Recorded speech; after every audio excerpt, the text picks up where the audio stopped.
Kelli, Ellis. Hey, baby girl. Lucas, Avram. That's who I am. Hey. We Welcome, babies. We are your go-to podcast for the discerning enthusiast of design, art, and infotainment gossip. And our distinct gift of gabbing, featuring myself, Kelli Ellis, designer, host, and SVP of Industry Relations for Renati, here Hell yeah. alongside my dear friend and the man with the golden voice, The educator, voice. reporter, and radio host, Lucas Avram. Oh my God, I feel like Winona Ryder. I'm bursting with fruit flavor. Thank you so much. And monthly, my beautiful children of the corn, and weekly, we bring you news, interviews, and we're going to be sharing this with some of the fiercest and finest creators, designers, entertainers, breaking down how design and art and a barrel of laughs can bring and keep joy in your life. That's a terrible Irish accent, madam. Take it away. My God. Like always, with our guests, we find out the what and the why and the when of the arts and design first affected them and how they apply that into their work and, of course, more importantly, their lives. So grab a cup of something and let's get started. I know. We didn't have time to grab a cup of something today. I know. Well, we will. We're going to grab a cup of love. Today, Patti Carpenter joins us from my home back in the day, New York City. And we're going to be talking to her in just a few minutes about her extraordinary design-centered journey around the world. So let's get to brass tacks and get her going, Kels, because I'm going to throw up some stuff that I might just have to do it on my own terms, and I'm going to do that because if you don't know now, you know that I am a historian as well in my background, and that is one of the things I also do here in Barcelona is tutor in history. Now, one of the things, because we deal with design and life, I have come across another piece of history that I'm going to share with you. A few shows ago, we talked about the ugly laws, but we're not going to talk about that today. We're going to talk about Lady Elsie Yes, DeWolf. I know her. You do? And she's born 2 days before me. That's why I know her. Okay. She was an American actress. Elsie DeWolf, also known as Lady Mandel, was an American actress who became very prominent as an interior designer and author. She started as an actress. But her 1926 marriage to English diplomat Sir Charles Mendel was seen as a marriage of convenience because she'd been in a lesbian relationship with a woman named Elizabeth Marbury, who was actually one of the denizens of society in New York City in the late 1800s and early 1900s. But she was a prominent social figure, and Lady Mendel, as she was known, entertained in the most distinguished circles.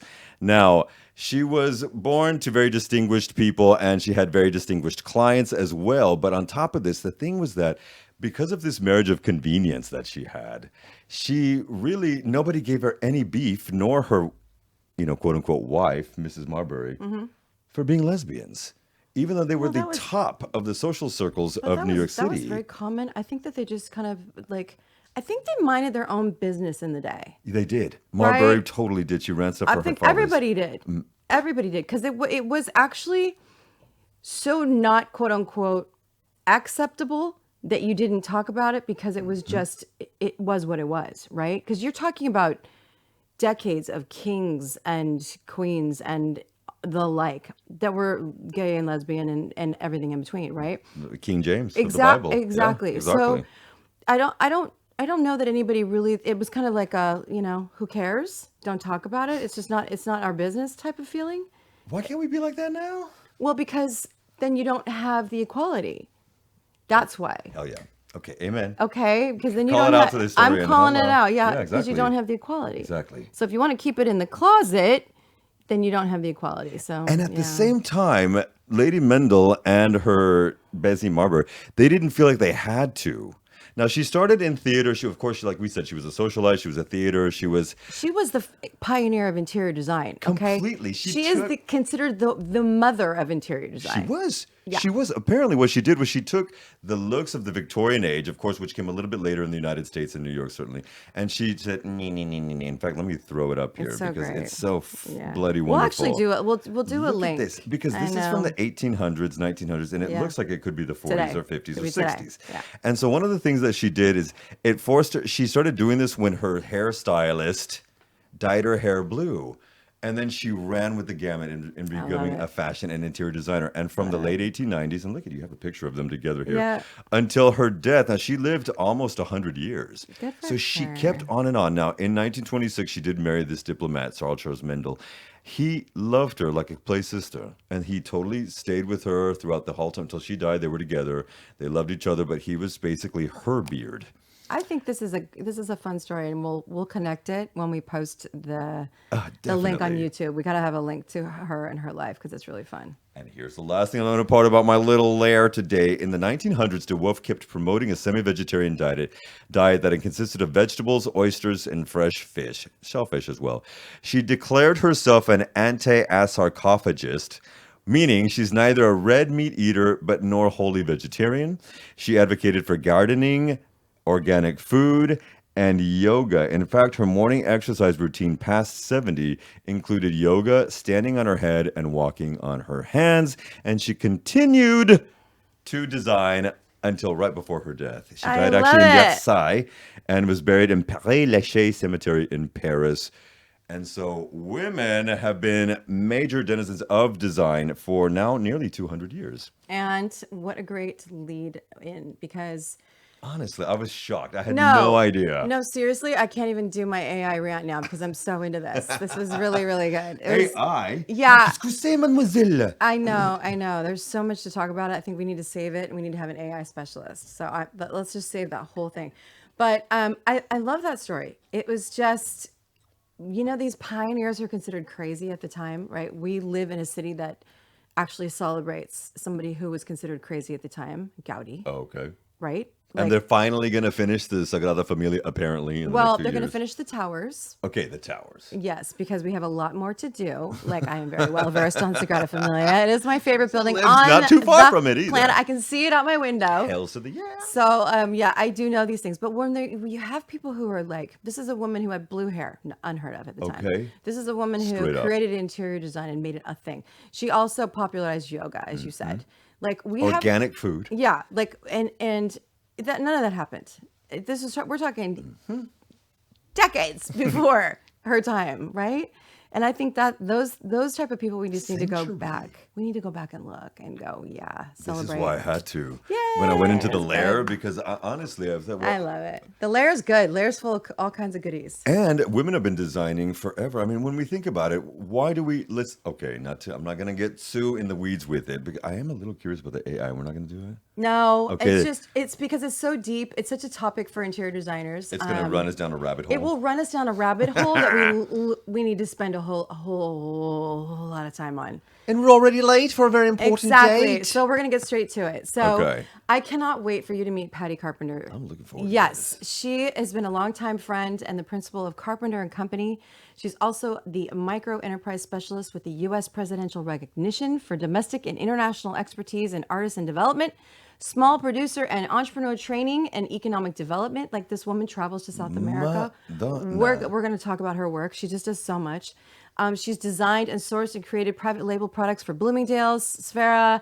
I know it's Sarah, but I like the F. Neiman Marcus, Crate and Barrel, Phillips Collection, Donna Karan, Urban Zen, and Ralph Lauren, to name a few. That's not even all of them. She is a global trend ambassador for Maison Objet in America and Paris. Maison Objet is wonderful. Patty and I spoke together at Maison Objet. Is that where it was? It was in Paris. Wonderful, Okay. wonderful. Like it was such a great experience. love And she is on the advisory board and a board member of the Black Artists and Designers Guild. Hell They do yeah. some Power to the people. really incredible things. And so I cannot wait one more second. Is she there? Is she there? Here, we're going to put on our headphones so we can see her and hear her. That would be Signore. so great. Hey! Yay! And you can see us too. Here, there you go. I can see you, and it's lovely to see you, Kelly. It's been too long. I know. Con mucho gusto. Eso, con mucho gusto. Do you speak Spanish, Miss Carpenter? Lady Carpenter, un poquitín? Well, because of all the traveling. En varios países de español. Mira nomás, me Sí. encanta. Thank you so much for designing your life around us today with Design Meets Life. Kelly? Yes, I'm so excited to have you here. Patty, I just, a little intro if you didn't get a chance to hear it. It's just literally the tip of the iceberg with all the things. We just have to get straight to, before we start off, can you please tell me why the heck your photo is in Times Square? Can you just tell me what was going on there? Yeah, what's all that about? Thank you. Thank you. Yeah. We just had the most amazing day of design that was in partnership with Samsung, Digital Threads, which is an amazing PR organization, and Design Com and Com Collective, where we had 4 different panels talking about all things to help creatives have better businesses. Nice. And Samsung promoted it by putting some of us up in Times Square. So as someone who's lived in New York for years and never really thought that would be something that would happen in the industry that I'm in, if I was in theater or dance or something, but this was amazing to see ourselves up above Times Square. It was fabulous. I loved it. I loved seeing that image. That was such a great thing. Really, congratulations. That's so fun. So you did I hear you say that you've been in New York your whole life? No, 40 years. 40 Thank you. Yes, I came. She's been in New York her whole life for 40 years. Okay, may I ask which borough you're in, please? I'm in Manhattan. I'm in Chelsea. I'm downtown. I'm a downtown girl. Baby, rock on. Amen. And, Brooklyn boy here. yeah. What a bio. Right. I mean, with everything that Kelly just mentioned as well, and then you come and speak in Spanish, I'm like, where did this incredible creative journey begin? Seriously. Well, it's certainly been a long and winding road, but I started off as a fine artist. I'm from Washington, D.C., our nation's capital, originally. And I was a fine artist in D.C. My dad was a graphic artist. He's still with us at age 90. And so I came with a little of my own talent born in, I think, and then came to New York to go to FIT, the Fashion Institute of Technology. And I studied fashion and fashion illustration. I have degrees in both. And for more years than I care to say, I was on 7th Avenue as a clothing designer with people like Ralph Lauren and Bill Blass and Oscar de la Renta, and with retailers like Timberland and the Limited Corporation. So I learned, a lot about how one creates a product, puts it in the pipeline, gets it on the store floor. And that's what I left to do a little over 20 years ago now with my own consultancy, but bringing it over into the home decor area. May I ask a quick question? Yeah, I'm so go. sorry to Yeah, interrupt. go. Because of the artists and the designers that you just mentioned, and because I have also dabbled in fashion back in the day in New York City, I'm wondering if you had or if you've seen any drastic changes from the times that you started there to how you compare it to now and how you see in the business, the difference of the business now. Oh, it's completely different. And that's one of the reasons that I left it, to be quite honest. I was part of that team because I was in it in the 80s and the 90s where we were developing factories and a factory base all over the world, a much more global factory base than there was when I first got into the industry. And I loved what the base looked like. I was going to Italy and figuring out yarn counts and working in, with beautiful fabrics that were, with masters of weavers, that had been working with spinning and creating yarn for years, and then moving into developing those into really, the higher end of the marketplace for clothing. And what I found when I left was that we were moving into what we now know as fast fashion, right? Mm-hmm. And so it's that idea of not taking the time of having much more about how we can build in margins and things like that, which we have all across the world in all kinds of product categories. But you lost something of the craftsmanship and the quality, in my opinion, when you started to go down that path. And that wasn't interesting to me. I am an artist. I am a creative. I am a designer. And those were the things that really I enjoyed.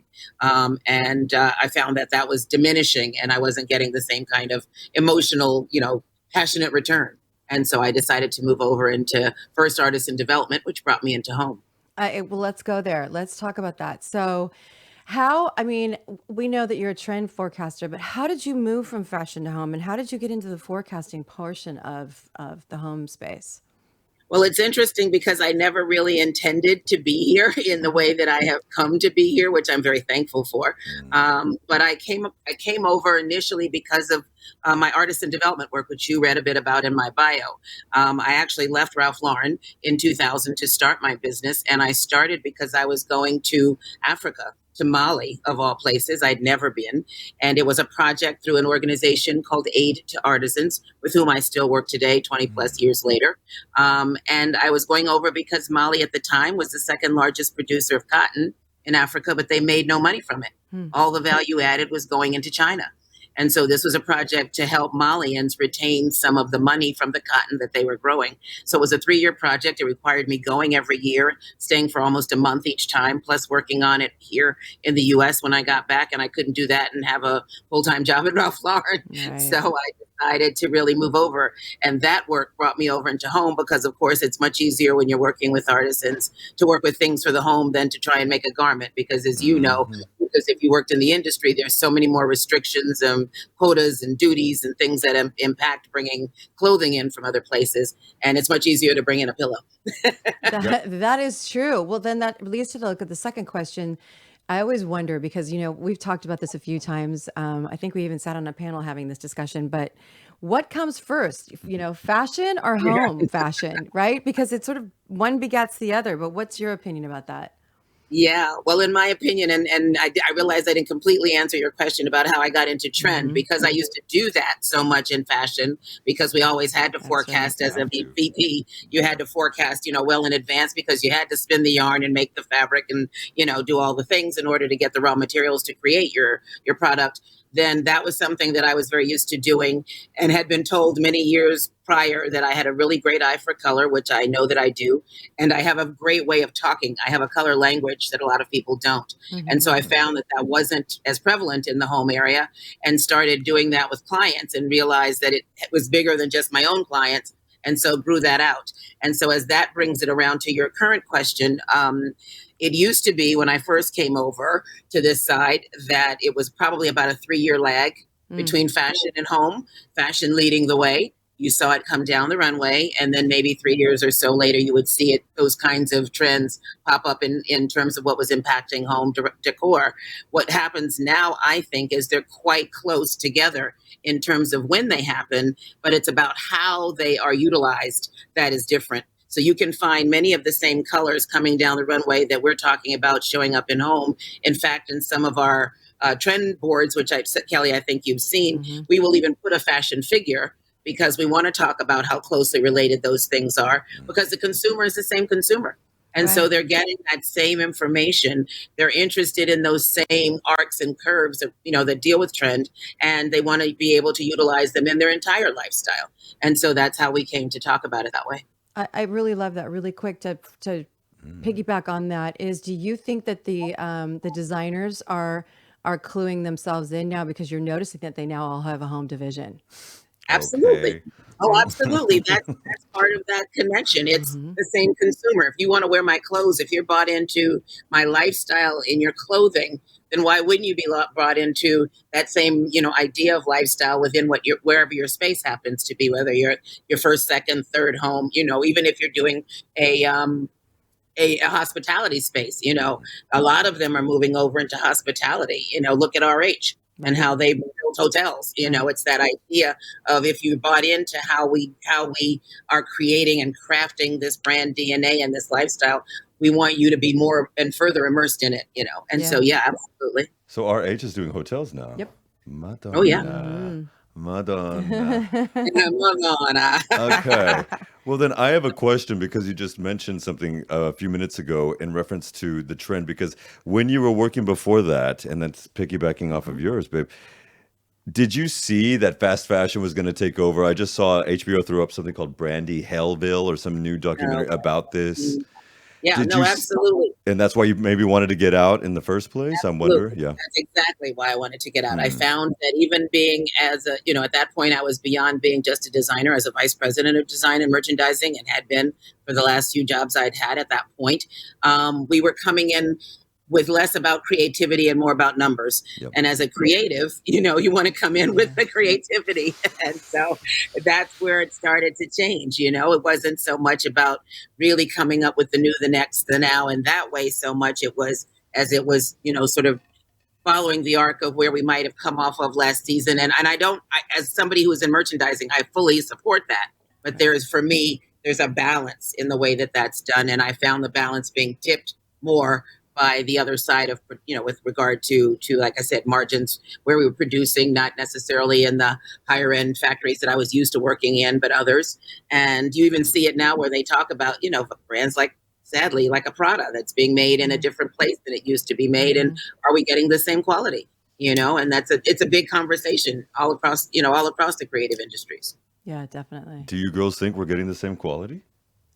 No, actually I don't. And I think brands, as we know, are more expensive. than they ever have Yes, been. So they're more it's expensive.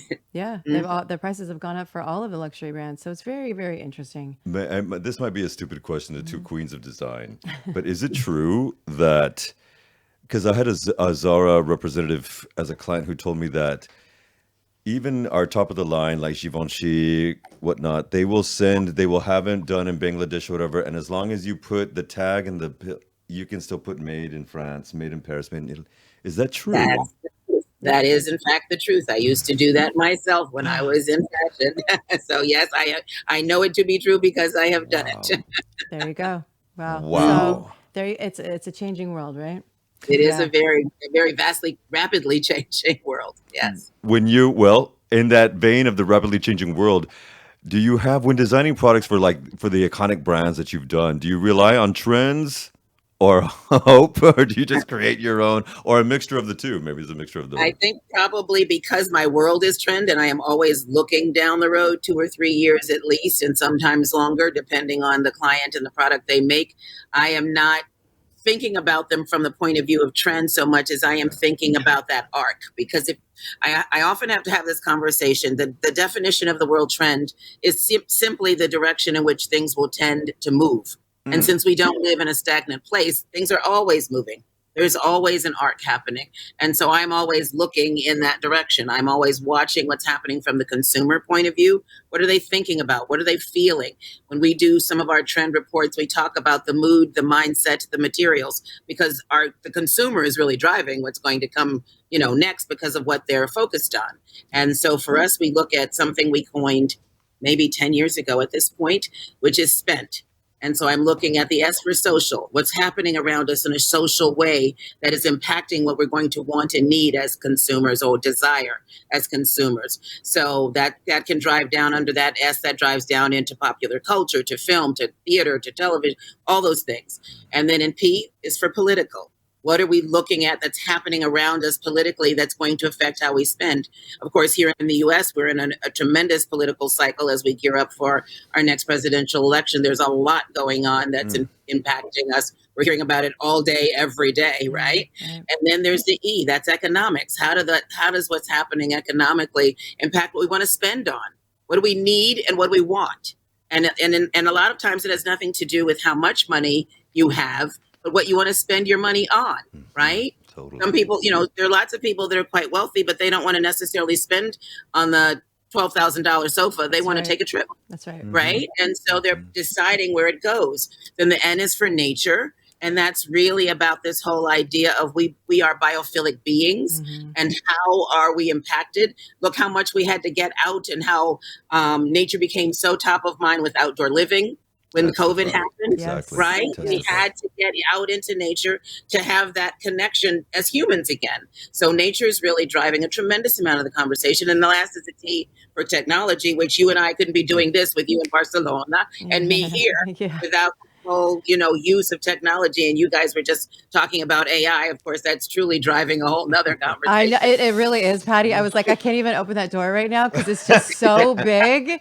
We It, both had pretty intense weeks too. yeah, that's Yeah, there true. you I'm go. sure the three of us. Yes, well, I just had one of those creative conversations I was talking about with Samsung, Mm, was about AI and how creatives are going to utilize it and how quickly it's changing, and what are we mhm, going to do about that, and how are mhm. we going to use it and still stay relevant as ourselves as creative humans, Yes, not hand it yes, all over to the machine. yes. It's developing quickly too, right? You talked about this process, then you kind of just explained what it's like. So I ask you in vein of the AI thing, do you Yeah. think that designers, especially when you're dealing with the iconic brands like we just mentioned, are going to start utilizing AI to do their sketches? Oh, they Oh, are. they Many do. of them Mhm, do, and I can tell you quite honestly. I mean, my, we have a group of us that my partner Brian Lane is still in menswear, and Mm-hmm. so I still am quite attached to the men, to fashion. I have several friends still in fashion because it was, a good chunk of my life. But we have that conversation all the time. You can walk in a store if you are a real designer, and I don't want to call anybody not a real designer, but if you are a designer that was trained a while ago and knows how to draw with your hands, yes. you walk into a store, you can tell what's been designed by a machine versus what's been designed by a human. There's a Fascinating. soul in it that is missing when it's kind of flat. You can tell. Wow, fascinating. And her partner is really fantastic. Next time Brian's coming on, he's really great. Please, He's a 'cause current designer. He's really this great. just deja vu. I had my first client this morning. My business client is a designer, an interior designer that you should meet, madam. Yes. And he just said the same thing because he deals with a lot of 20 somethings and early 30 who they can't draw. No. They can only do Yeah. it on Isn't the, it scary? It's sad. and It is a he's little sad. 54, 55. Yeah. He's still There you youngish, go. but There you he's go. just like he can see it all and he appreciates that he learns from them, but he's Yeah, you have to wow. balance it. I find that there needs Okay. to be a balance. Our conversation that was talking about AI with that panel, one of the things they said that really impacted me was one of the people on the panel was an architect. And of course, being sort of in our age range, he learned to draw and draft by hand. And now in his company, he has people who build things in AI. You know, they use all of these different products that can create, you know, space that's done on a computer. And he said, when I drew it, I could tell you what every line on the page represented. I have asked people who work for me, what does this line represent? And they can't tell him. Oh, wow. Can you imagine that a building is being built? You You know can't what? tell me. I can because I have dealt with architects where I felt like a someone else drew it, or it was drawn with somebody's feet, or whatever. where we're literally standing there. Sorry. I'm not even kidding. I just heard that. There are moments where we were standing on site, going over the plans with the general contractor, and him going, "This does not work. Please draw me something." And I stood there on site right then with all of them waiting for me to tell them how this is going to go and how this is going to meet this. And And it's not. yeah, well, it wasn't the way it was drawn. You know, it wasn't going to happen. And so it's amazing to see. And this wasn't that long ago. Do they fib about this stuff? Oh yeah, and they get paid thousands and thousands of Sure. dollars. Lots. So yeah, they do. They Yeah, get paid a lot of money. But the idea of and see, I'm not against AI. I'm just No. saying that we need the two together. You need to have a 100%. fundamental foundation upon which to build with Yeah, that. I think the You see inspiration. what it's not. Yeah. Yes, the inspiration, and people get on me. Okay, this is where I was going to go. Here I go. Here we go. Because it's so Okay. damn important right Well, now. I love to share real projects as well as inspirational, and I have to be very, very clear what's not a real project and what is an AI generated project, because I have a lot of people who aren't savvy, who will literally say to me, "Oh, this is pictures. gorgeous. I would love to go to this hotel," and I had to go back and go, "Okay, no. This is AI. This is for inspiration. This is for when you are putting together, these are consumers, right? When you're putting Right. together ideas, the things that would make you feel a certain way, right? Because we're always talking about the feel of a room, right? So what does this make you feel like? Okay, let's talk about why. Oh, it's the soft fabrics, it's the this, it's that, that. Now let's incorporate that into your design and then do something for real. There are ways to, like you said, you got to balance it, or people are it's just another image being thrown at them, and they don't know the difference. May I ask my two queens how old? Oh God, I don't want to get aged, but because what you're talking about are these people younger, these architects and designers that you're dealing with, the ones that don't do. Yeah. Okay. Yeah. So then, Yeah, most of them are digital natives, and they've Yes. come. I mean, they're incredible, doing things. But when you really stop to ask them how, why, give me the the fundamentals of this. That's where the stumbling happens, because you can make a pretty picture. I can draw you a pretty anything. Doesn't mean you can build it. Right. I can generate it really, really easily, but when that thing comes down to being built, show me the building shear wall. Where's the blocks, shear yeah. wall in this design? exactly. Yeah, exactly. But then, okay, so my educator nerddom is about to show out. But then, how do we?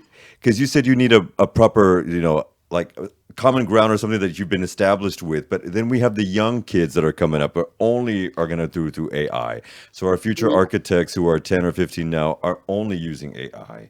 Well, How is that going to affect? it will affect, but I also think that you're going to get the strong ones who have the ability Amen. Okay. to draw, to Yes. conceptualize. They will Yes. have a whole nother niche. So Right. you've got the conceptual artists, and then you have the practical artists. Gotcha. And so it's going to be split now, right? And you're good. So you, Hopefully they'll work together. of course. So That would be great. that would That's be the best. fun. That would be the dream team. Amen. That's the best of both worlds. Exactly. Okay, so you mentioned it. We were talking about your South American work. I will never forget. We were on a bus in Paris, and we were going to Maison Objet, and I had a minute to just sit with Patti, and it was luckily very trafficy day, and you were telling me about your endeavors in South America and what you're doing down there, and I was just mind blown. I remember being emotionally just moved, but I like the word disturbed because that's how you remember something, right? Right. So and when you get disrupted, then you remember. And I remember going, this is such good work, Patti, and it was such a good feeling. So please share how that began and what you're doing. Yeah, as a Latino, I'm very interested too. Yeah. Well, this is interesting. The conversation you and I were having was because I think at that point I was working on a specific project, but I can use it as sort of a bridge for all that we've done. So I've been working with artists in development for now going on 27, 28 years, as I said, starting back with Aid to Artisans even before I left Ralph. And the work that we do basically, I have two poles that sort of hold up my tent of the business we do. So the Color and Trend is on one side, Artists in Development is on the other.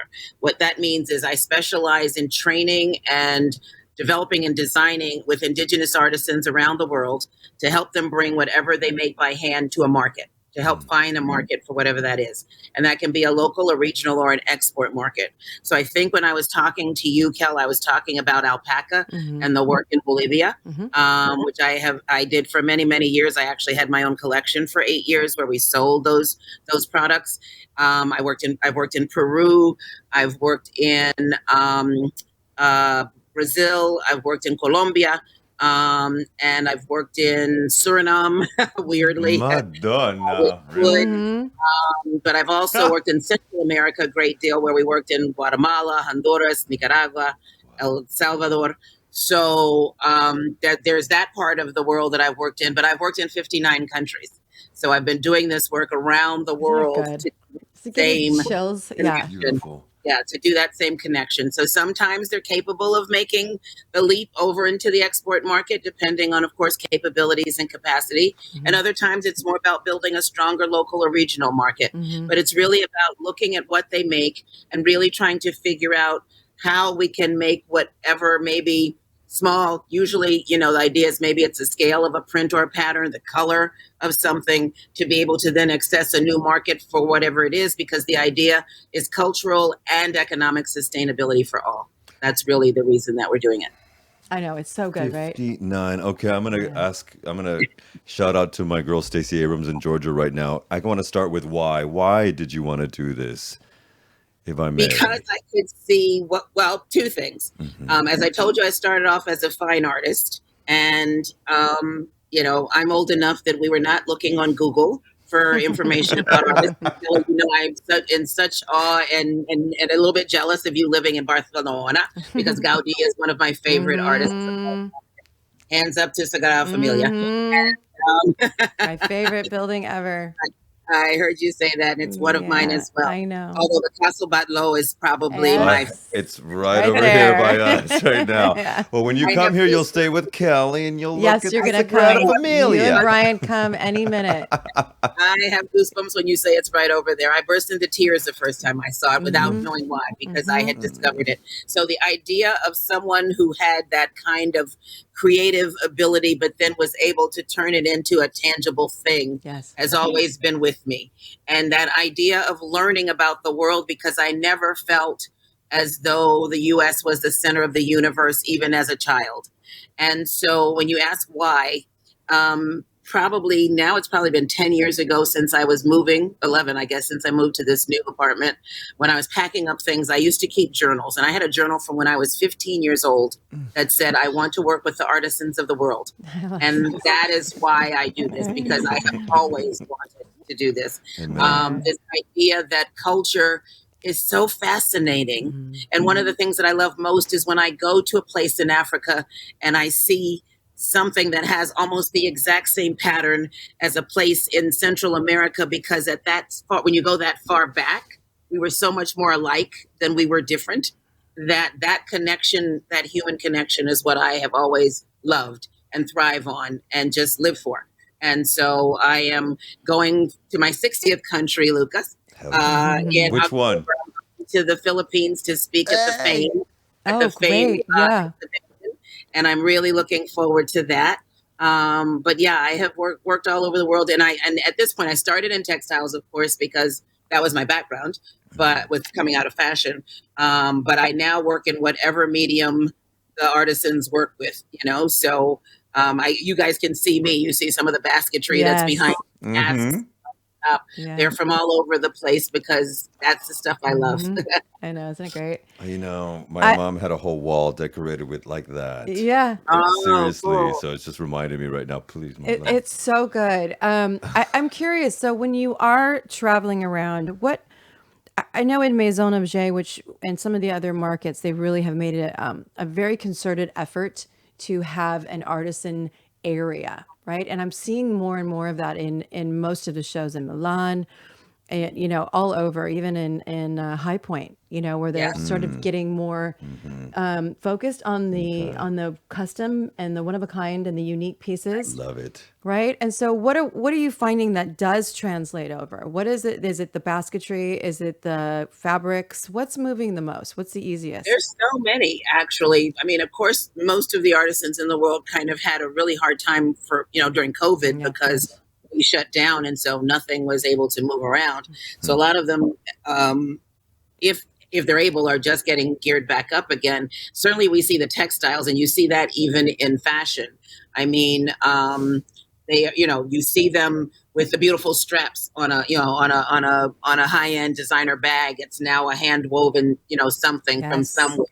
Loewe is doing an amazing job with how they are, combining cultural craft into their high design, which I love. That's where I like it the most, because that really is supporting and uplifting the master craftspeople, which is who we need to touch. Because if you think about it, so many things have been brought into the lower price points, and those don't pay people very much. They don't pay them a living wage because they're trying to hit this very low price point so they can bring it often to us at a very low price point, which then doesn't celebrate or laud the skill set, the talent, the centuries often quality and labor and skill and talent that have gone into them. So we work at the high end. So we're working with the master craftspeople. We're working for longevity. We want things that you can pass down that will be heirlooms, for another few centuries to come. Whether you want it and your family wants it, or whether someone else can have it, it will exist and not go into, the landfill. And so that for me is really important in terms of the work that we do. So we really are working with master craftspeople, and also to teach the younger craftspeople, because so much of it has gone away because they haven't had a pipeline to business for it. And so the young people will go into town and work at the Hilton if they can make more than $1 a day, weaving or being a wood carver or a ceramicist like their grandparents or their parents. And that's what we don't want to have happen. We want them doing it. I'm just a piggyback off of what you just said. So do you find that the latest, I don't want to say trend, I'll say movement or focus or appreciation of vintage and antique has helped with that message? Yes, absolutely. A lot. Thankfully, young people really are driving this trend because they're recognizing how much is going into a landfill, how much they're going to have to deal with the leftovers of the waste that we're creating now. And right, Lucas. So it's this idea that yes, thrifting certainly is a direction and a movement. The idea of appreciating antiques. Initially young people didn't want to have that table from their grandmother. It looked, old and not the right aesthetic. It wasn't modern and cool and flashy, and now we see a lovely merging of all kinds of aesthetics coming together, with some of that foundation coming from vintage types of products that are beautiful. Certainly mid-century modern helped drive that, because that was a more modern looking silhouette, if you will, but it still was something that was usually beautifully made, incredibly creative in terms of the thought, the design thinking to create a lot of those products. And they they adapt themselves very well to being able to be pulled over into a more contemporary setting now. But Right. we do see that whole idea of what we would tend to call antique and vintage, where it looks a little more classic, a little more traditional, also finding their places. Yeah, And absolutely. it's nice to see that there is an appreciation for something that can be handed down, that it's not fast, Mm, you know, because I think that before, I think we've gotten better, and you can tell me what you think, Patty, but I think we've gotten better at the messaging to let mhm. them know that you can spend the same amount of money on something that is going to fall apart Yeah. versus something that will last and is built as a craft piece. Absolutely. Straight up. And lauds the craftsmanship and Yes. lauds the skill set of those people who know how to make something with their hands. Yeah. You know, we really, I mean, and with their hands can be have some machinery certainly involved, turning wood, etc. Mhm. But it's that idea that it's lauding and supporting us again as human beings. Mhm. You know, we're going back to being lauded as the human part of design. And that for me, I think is really important. I want to go into that human element in just a second. I'm questioning if is there any bespoke or customized pieces you've seen recently that just shot out and surprised you? Well, I just came from Milano as well. Ah, So, certo. Milan was insane. I hadn't been it since just before COVID, and oh my God, 370,000 people descending on a city Mhm. in a week's time. Yeah, I went as press, so I got numbers. Good. It was Hell yeah. crazy. But I mean, just the level of craftsmanship from either the brands, you know, the Hmm. very high end known brands, all the way through to the students and the design, you know, the young innovators who are making one or two pieces, just what they're thinking about. There was one brand that does kitchen and bath and sinks. I don't know if you saw, Kelly, you were there, right? Uh-uh. Did you see, did I Nope. see you? Oh, Nope. for some reason, Nope. I thought I saw But I something like that that said, you thought I was there. I always I think should you're have been there. It was right down the street, but no. yeah. But no, there was this one brand, and of course, I'm going to forget the name of it, but it may come to me as I'm talking. But they worked with two people who are like you, Lucas. They're the anthropologists, and they went back to look at the way that color was procured in ancient cultures. They went back as far as 4,000 years. They looked at about 10 different cultures. They pulled the teal from this one, and the terracotta from that one, and the blue from this one, and then they created these extraordinary sinks Mm. in these colors. And they had, you know, the ceramics that had inspired them in these Oh, cases in this cool. gorgeous courtyard. And then you went inside to see what they had done that was inspired by that. For me, Mm. that's just fabulous design, because Mhm. Wow. I always believe in the looking back to understand how we got to where we are, because we didn't just drop History, here. babe. There's Amen. Yeah. That's right. exactly That's right. there's a foundation for it all. I love what you do. I'd love to go with you sometimes and do some of that work. But there's that idea that those kinds of things for me are what really speak volumes. Going back in terms of looking at jacquards in textiles, because we've had these solid fabrics, right, for so long. Lots of prints coming back, patterning. And so utilizing old machinery. I can't tell you how many people talk to me about going back to old factories and restarting these machines Great. that may have sat there for, you know, decades, and dusting them off and repurposing them to make new textiles. Mm. And then this last part about sustainability, of course, where we're taking all this trash we're putting in the world and figuring out how to use things differently. So new materials out of corn, you know, that they're 3D printing. So you got the, you know, this idea of sustainability, but you're moving it into something that's technological and creating something brand new. You know, seashells that are being ground down, and algae that's being ground down and creating surfaces that then you can use as counters. You know, those kinds Cool. of things for My me are dad was really telling It's me so about cool. that. My Yeah. dad was telling me about this. His father's a Yeah. builder. Wow, Yeah. yeah. Yeah. Oh yeah, yeah. So Exactly. these are the things that I love the design thinking, Me you know, that's too. going Wow. on in the world. Yeah. You know, you mentioned pottery and ceramics. Catalunya Mm. has a 300-year Yes. history of Yes. ceramics and See? pottery up Yes. in Girona. That's It incredible as really well. is. Yeah. And again, we go back to the human element. You mentioned that just 3 minutes ago, and I really want to get to that question because specifically as well, as a Black woman who has worked in fashion, and we're going back to the 80s now, and two of my dearest friends are Black women in fashion, Kelly Mills and Tawan Devons. And I'm Okay. wondering, what was that like for you in that time? Because you were probably one of the few, if I not was the definitely only.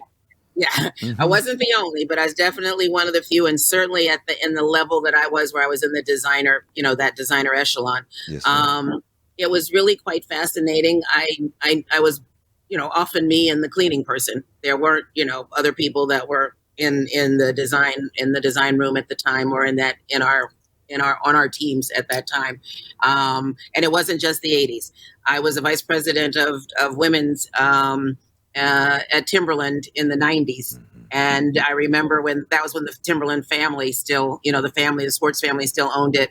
And the day that I got hired, Jeffrey Swartz, who was the CEO, took me into a conference room and he asked me how was I going to feel about being the only person that looked like me. I was up in New Hampshire, walking through Wow. the hall. And I said to him, not the first time, may not be the last, but the fact that you asked me lets me know that you're thinking about it differently than any other company I've ever been in. And I think that speaks volumes. And he hired me on the spot, and I worked there for 3 years. And if Great. they weren't in the woods of New Hampshire, I would have stayed a lot longer. It was kind of lonely. I swear to God, Sarah Silverman has said the same joke before. That is so funny. New It's true. Hampshire. It's a little lonely when you're in the woods in New Hampshire and there's not a lot going on. It's like I do not want to be there. Okay. to do something that had any sort of cultural depth in my, for me, like my watercolor classes and my ceramic classes, paper making, with Anything. so Yeah. Yes. Well, I'm going to ask you a little bit too about the trends in a little while. But what about this work with the Black Artists and Designers Guild, as well as the Mhm. Kaleidoscope Project? Can we talk a little bit So about that, good. Yeah. please? Yeah, sure.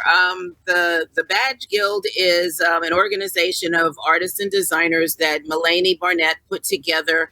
They're now, I think, I think she was just saying they've come up on 5 years. I was going to I say sit on 5.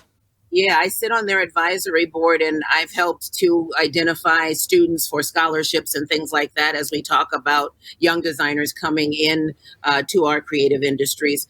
But she came up with that along with a small team of people, like-minded design thinkers, most of them interior designers, a couple of artists, to just talk about diversity in our industries, because it exists, but it exists on such a small level.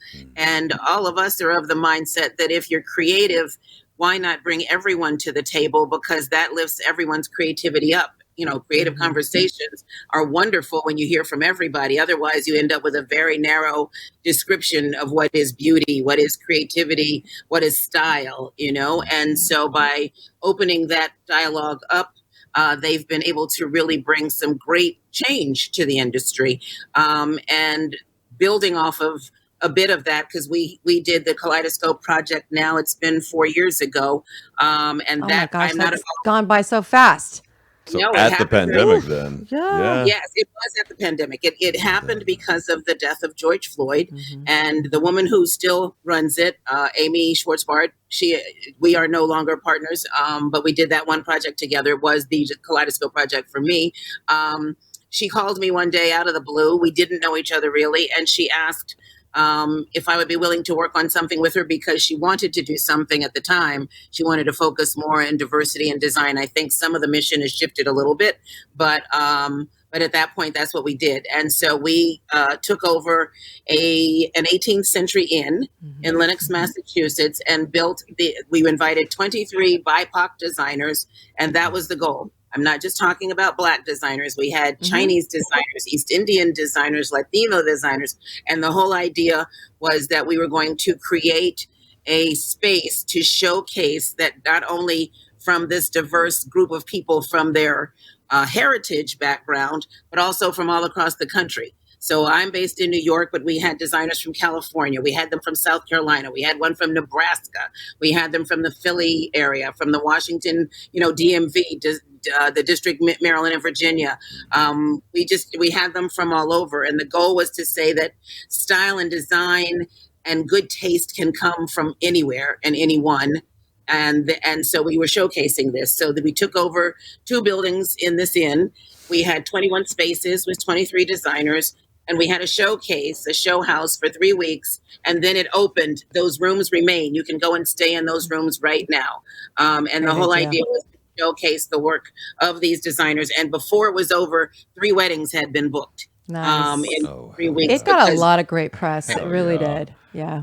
we were in over 40 media outlets, and Mhm. we had so many wonderful sponsors who stepped up during COVID to Mhm. donate product that they knew was going to stay. It wasn't like a traditional show house where Yeah. things get pulled out. Right. These were going to stay, and we just had an amazing array of wonderful people that supported us, and it couldn't have been more incredibly supportive and interesting. And it's opened up the dialogue for many of those designers. Now sit on panels at High Point. They That's go right. to where they'd never gone before, Yep. High Point where they'd never gone before, Yeah. Vegas where they'd never gone before. They've been written up in magazines and had their projects in, El Decor and AD and House Beautiful and just wonderful places. And that's what it was about. Just letting people know they're out there and Mhm. giving them the opportunity to have a voice in this dialogue as well. And so, do I understand that some of these pieces stayed in the inn?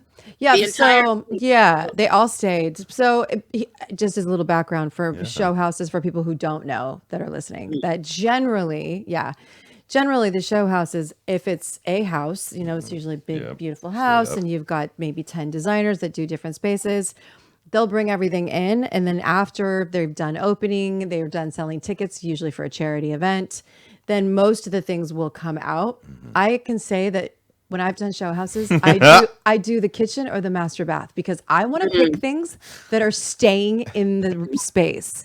I want my design to live there. So they do. Some pieces do then stay. They do. The kitchens and bathrooms and the bones of the house will stay, but the furnishings and whatever's donating, sometimes even down to the Right. lighting, they'll take it Exactly. out. Yeah, Take it all out. yeah, Yeah. yeah. No. And so these rooms stayed. Every designer got to name the room. I actually great. did a room. I haven't done but about 3 different things in terms of really doing interior design, but I did a room named for my mom. Nice. And it really actually I was very impressed. We had great people that donated to us. People like Kravitz Yes. and Curry Great. and some of those big name people that just gave us so much. It was amazing. That's great. It was a good project. Had a lot of good work, and to your point, it opened up a lot of doors, and it was great to see a lot of fantastic designers that they do have a voice now. Things changed because of that. They really, really did. They did, and I could be more prouder. That's one of my legacies, in the industry, and I love that. For I sure. love For sure. And all of us have stayed really close. I just saw a group of the ones from the DC area for Design Edge about 2 weeks ago because the Design Edge was in DC, and about 6 of them came over, and we're all still great friends. And Yeah. Hell yeah. It's like because I didn't know most of the designers before. It's a bonding experience too because it's stressful. Stressful. It is. It's What are you stressful. talking about? It is. Can we circle around to about 35 minutes ago when you mentioned trends? Because we have any follow-up question. I want to ask Yes. why. What are some, can you throw out or tell us any trends that you see for the near future? Sure. Having just come back from Milan, and I was in Maison, in at the beginning of the year, and since then we've probably had about 7 trade shows: High Yep. Point, Shop Object, and New York by Design, and now we're just coming off of ICFF here in New York, International Contemporary Furniture Fair, and we still in the city are dealing with New York by Design and Wanted. So I go to a lot of Ooh, I trade like that shows. one. I see a lot of product, and one of the things that's kind of consistent, although it may have some ups and downs within it, are a couple of things around color. We certainly continue to see the warm side of the palette. So the corals, the terracottas, the blushes. There's a more pale kind of blush that I've been calling kind of fleshy. That's come out of Milan at this point, but it's more blush in Paris and more blush here in the U.S. But that warmth continues, and that brings with it a sense of comfort, a sense of connection, which is what we're talking about coming out of the anxiety of COVID. We continue to see the importance of the range of greens, which, if you had said, 10 years ago, green as a neutral in a home would be like not Sure. not what anyone would say. That's true. But when Yeah. you think about it, green holds up every flower. We say this: every flower in the garden has a green stem. Right. So green, depending on the level of green, can work with any palette. And so we're seeing a tremendous amount of green. We're seeing a tremendous amount of use of more sustainable materials, that especially in seating, sofas, chairs, etc., because we've got this outdoor and indoor kind of room happening, these outdoor indoor spaces that have these performance fabrics, but they're becoming more sustainable. It's not just about spraying them with, the stuff that is not, Yes. so that Chemicals. doesn't break down. Mm-hmm. Exactly. About more sustainable ways of doing that. So we're definitely seeing more of that. It's interesting because when you go to the shows, you see huge scales of sofas, right? And huge scales of lighting. But what we're learning from the point of view of culture in terms of trend, spaces are finally getting smaller. Yeah. So That's we're true. seeing more urbanization. More people are moving back to the cities. They That's don't have right. these huge spaces. A lot of people moved out for COVID, but we are seeing a trend back into urban areas as well. And so we are talking about the scale of things having to shift. And then one of the big ones, of course, is customization and personalization. Yeah. People want something that everyone else doesn't have. And Love so that. you're seeing health and wellness kinds of things. Like, I don't know if you've seen Kohler's line, Cal, Yes. but Kohler's new line with Yep. all of the color therapy. I love it. Well, all that's I me love all day this. long. right? Yeah. Color therapy, aromatherapy being Yep. built into the showers, new things happening with the toilets and the I like kitchens and baths, that. because those rooms are really about well-being. That's right. Seamless technology where you just can lay your phone anywhere on a surface. Charge And it it. charges.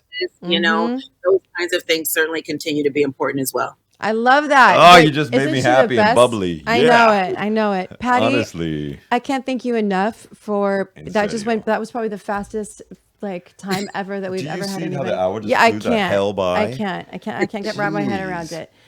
Thank you so much for joining us. I can see us even having her back at a different moment. And right? maybe even in the studio would be brilliant. even better when To have you here, we'd Mama. love to have you here. Honestly. Love to do that. Thank you so much. Love to Brian. Please always pass that along. And thank you for joining us and sharing your journey with us. Definitely. And we're watching. What should we look for? Where should we go to find you? PattiCarpenter.com. PattiCarpenter.com and at Patti, Patti, Yes. for information, innovation, and invitation. Yes. Exactly. I love it. Yeah. And of course on Patty Instagram. Trendscope, exactly. Patty C Trendscope on Instagram. But thank you guys so much for having me. It's so great to Thank see you, you. Kelly. You I miss too. Hopefully we'll see each other soon. Lucas, it's a joy to meet you. Same here. Joy is the right word to use. Thank Yes, you, I love. know, And the all golden blessings voice, to you, yes. Lady Carpenter. Thank you so much. I'm going to Thank bother you you. on Instagram. Yes, we are. Ciao, Bella. Have a beautiful Ciao. day. Thank you so that much. I was know she's the lovely. best. What? Honestly, I adore her so And to much. do this with two queens, thank you. Yes. Man, and I learned some stuff, and we still haven't got Kelly to come over to look at my house. We're going to make that happen. That is going to happen. Thank you so much for joining us. As yeah. always, everything you do in your life is designed by you, for you, and others. So when you start to see your world as something you're designing, it brings joy. So that's what, and we just ended that exact word with joy with Patti Carpenter. We'll be back next time at same bad time and channel with more goodness for your eyes and ear holes. Until then, keep yourself loved and loving and happiness to all. We will see you on the flip side. Remember, design meets life. Design your life for you. Bye. Ciao, kids.